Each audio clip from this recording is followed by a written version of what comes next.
This is your Methodist Moments. Welcome to this week's episode of A Methodist Moment.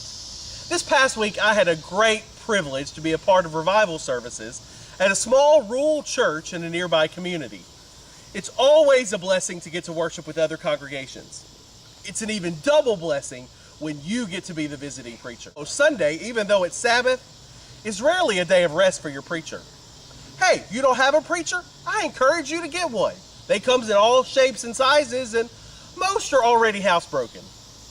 Anyway, while we enjoy the Sabbath as preachers, worshiping in our home churches with our home people, we're still working.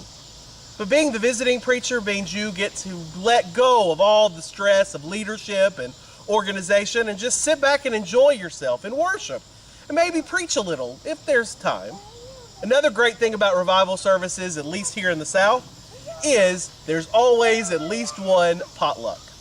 Now, if there's some of you who are unversed in the church lingo of potluck, it's something akin to an all-you-can-eat buffet, but with no cost and a minimum of 3 different kinds of deviled eggs.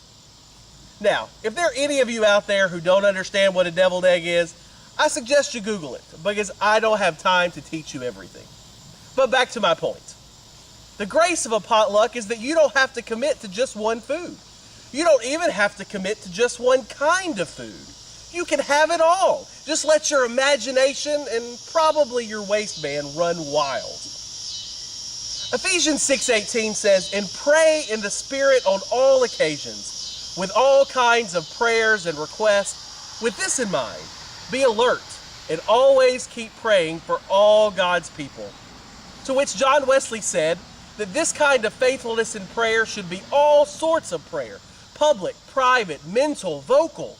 He said, don't be diligent in just one kind of prayer and then negligent in others. Let's use all of them. So put a more appetizing slant on it. When it comes to the discipline of prayer, go potluck.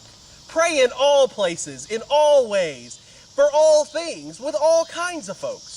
Don't let prayer become a duty or a routine, but let it be something that fits nicely in your life, no matter what's on your plate. Let it nourish your life. As the Apostle Paul said in 1 Thessalonians 5:17, prayer should be something that we do without ceasing.